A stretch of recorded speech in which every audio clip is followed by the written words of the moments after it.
All right, we're rolling. Okay. And today, actions.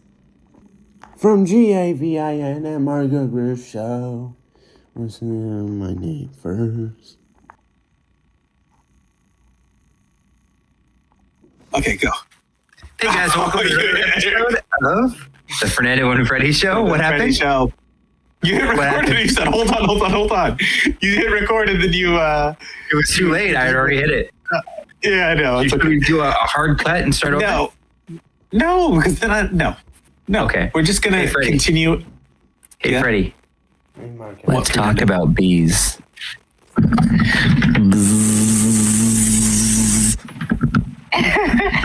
know. Wait, what did you write today? Hold on. What did you write me today that I was laughing about? You did something. So, as you guys know, Freddie is in love with bees, but he just got 16 new bees. And so I had asked him something. I stressed over. Well, no. First, we have to start the story. Well, so hold on. What I told you was, okay. I asked you something about the newbies. That's what you said, newbies, and you wrote it N-E-W-B-E-E-S. Where the newbies gonna live?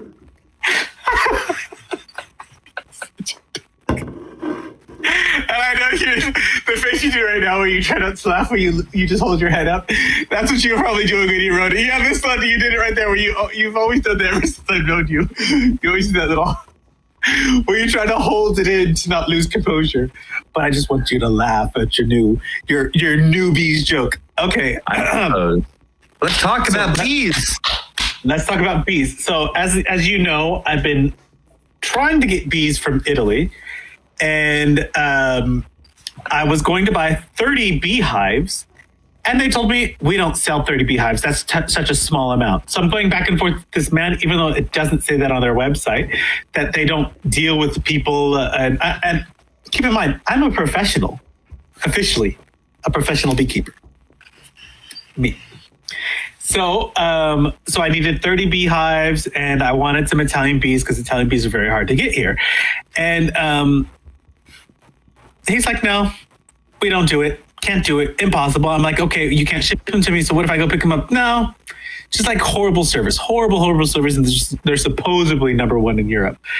Then he tells me that, no, if you want to deal with us, you have to buy 400 packs of bees. Oh my gosh. And you were trying to buy 30?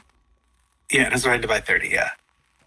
Oh, wow. And I know, and I don't know what the total price after tax is. Probably about like 1,000. So like more than 1,000. I would not put myself around 1,000. They're probably about 100, and the average price is usually between 120 and 200 euros a packet of bees. This is just bees in a box with no comb or anything.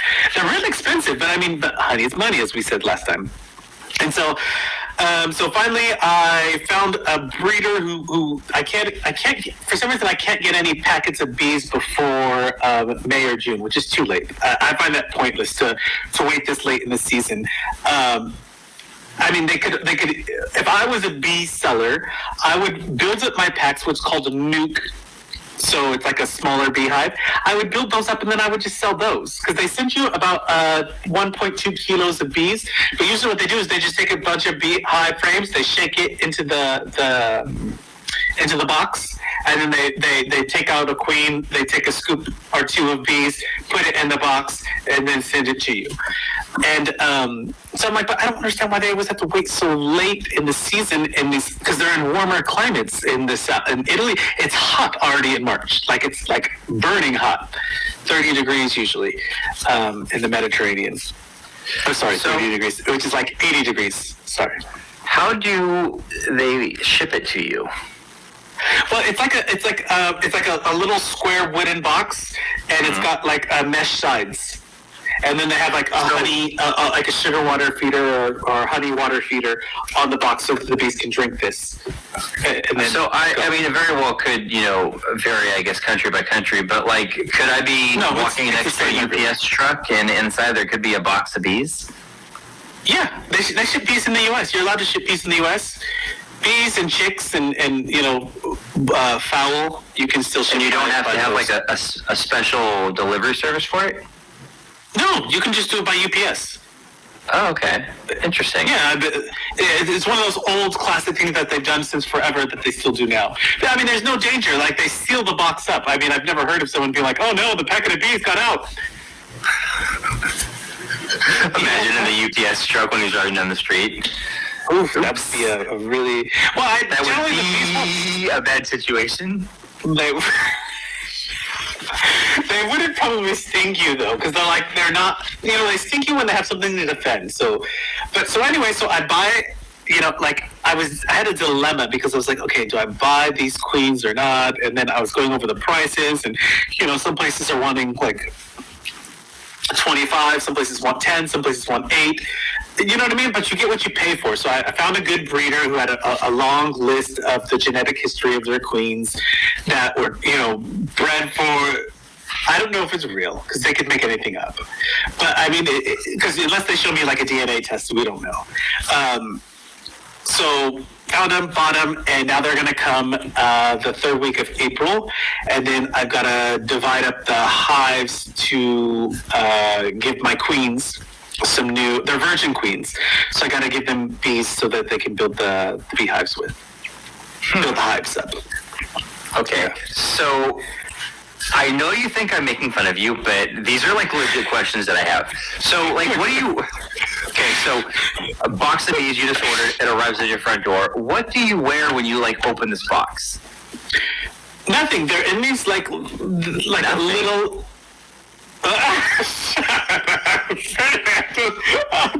Quit smiling like that, you weirdo.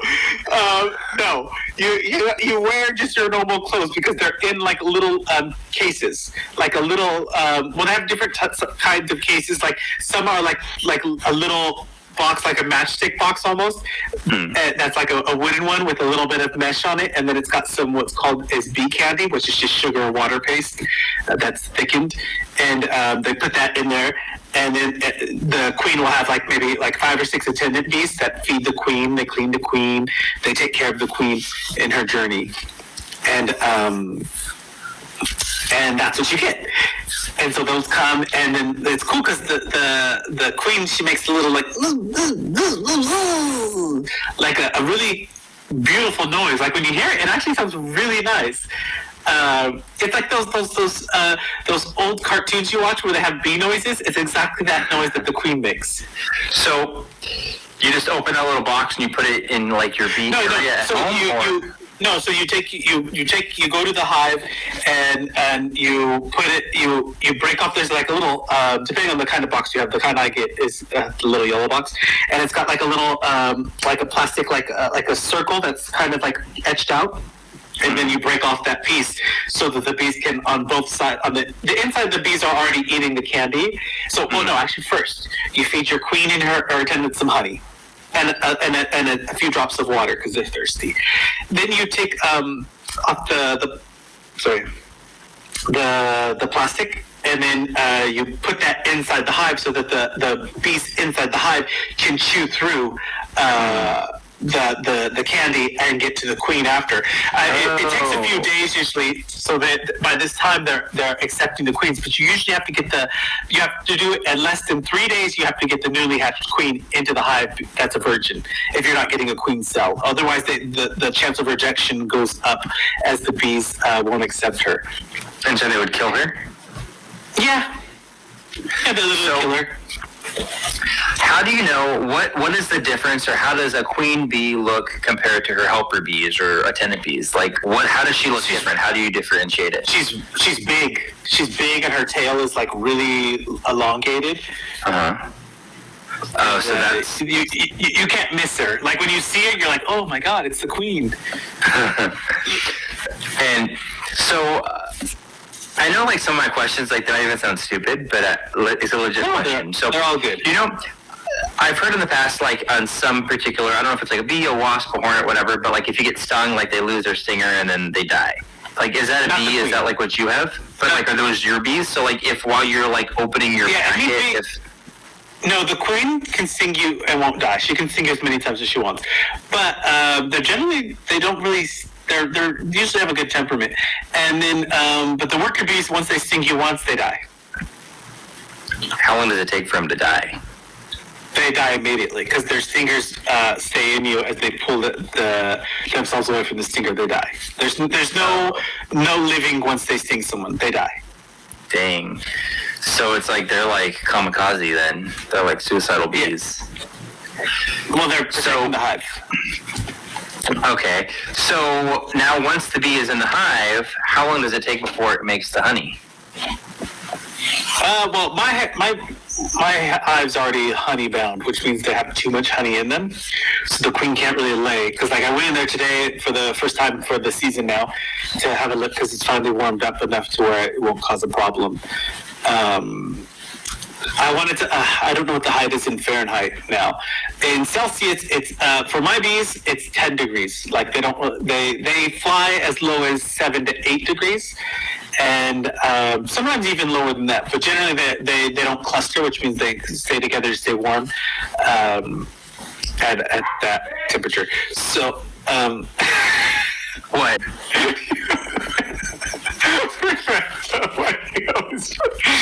I like how you make the bees into like little friendly friends. Like, oh, they're so cute. Well, my hives are full of honey, but it depends on the honey source. Like I was telling you earlier, it depends on how close they are to the honey, how much there is of that source of honey, because the flower will only give you so much honey, and then it cuts off the source until it refills itself back up in a day or two, or however long it takes. Some can do it very frequently and give you a lot of nectar in a very short amount of time, so that you can get really honey really quickly. But it depends on the nectar source. But it could be literally a few days. It could be weeks. It can be really quick, or it can be really long.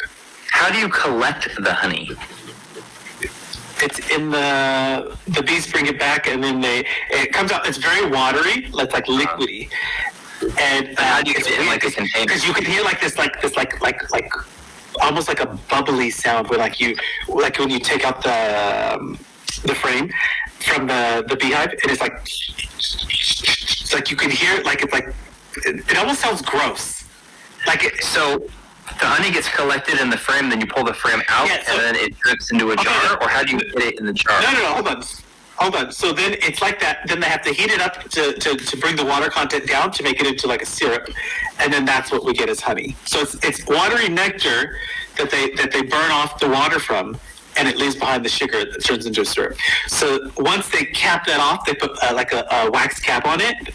So once it's about more than 80% capped off, then you can take out the frame. Because otherwise, if you take it off too soon, it's too liquidy, and then the honey will spoil, and you'll have like mead or mold or fungus or whatever. So you have to let it mature and cure, and then you take it off, and then you take out the honey frame, and then you scrape off the wax cap on both sides, and then you put it into a centrifuge, which turns it and how do I say that? Separates it. Yeah, well, it exposes. Expels? Expels. There we go. It expels the honey from the cell. Okay, so I have one more question. So, has there ever been a time, or like, what if you're like transferring a bee into the hive, and has there ever been a time like when bees escaped?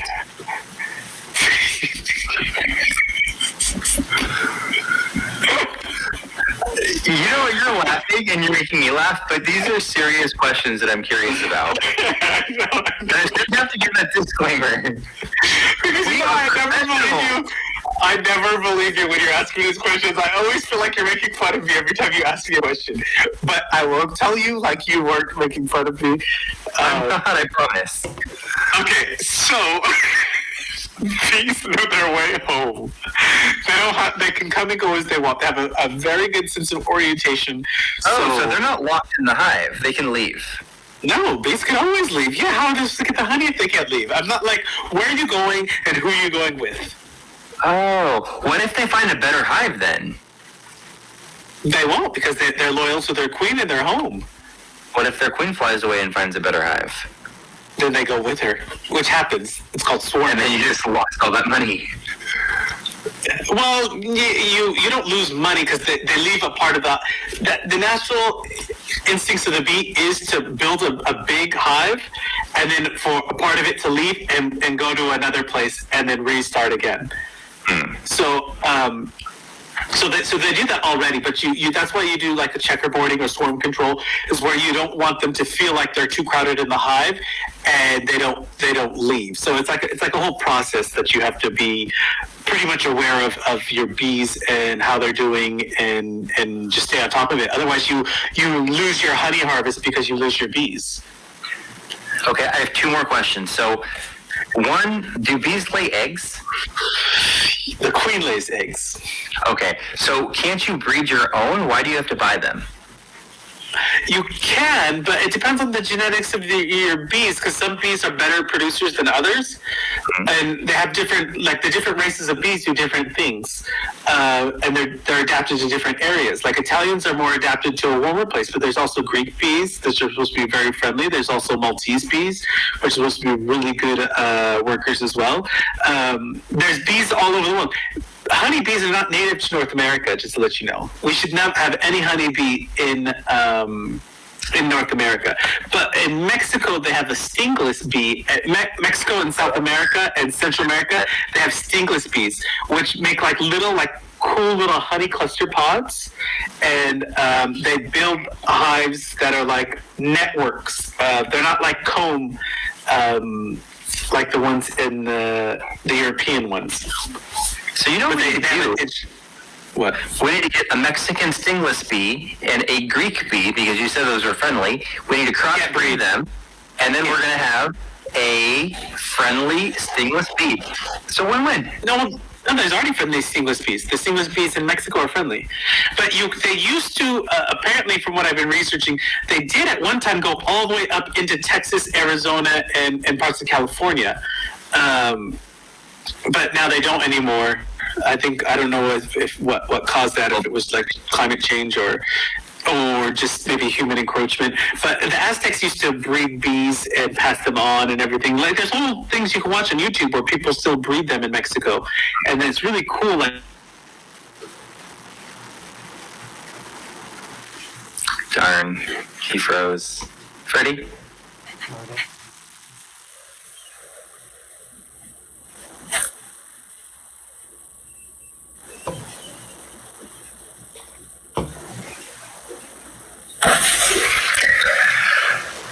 Guess he's not coming back. Give him another 5 seconds.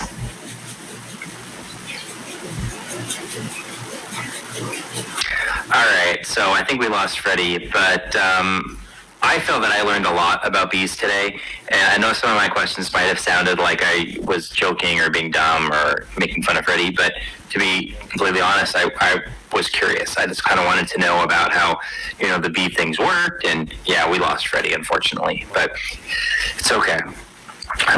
So I was actually excited to be able to ask these questions and to get my answers and, to kind of get educated about these bees. And I mean, honestly, I wouldn't do that. I would just I hate bees. Like, I'm afraid of bees. They're these tiny little things, but yet they can sting you, and I just don't like it. I've been stung, and it just isn't fun. But I am happy for Freddie. I'm very happy that, he's doing what he actually really enjoys doing, and is making money off of these bees. So you go, Freddie. But anyways, thank you so much for joining us. This has been another episode of the Fernando and Freddie Show, Bees Edition. We would really appreciate it. You guys just give us a thumbs up. You can leave us a comment. Any engagement is great. It really just pumps up our YouTube a little bit and kind of reaches it out to other people, and that way they can kind of see it too. If you don't already subscribe to our channel, we would really appreciate it if you would. It just kind of makes our hearts feel warm. So anyways, thanks for joining us on the Fernando and Freddie Show. From Gavin Margo Gru Show.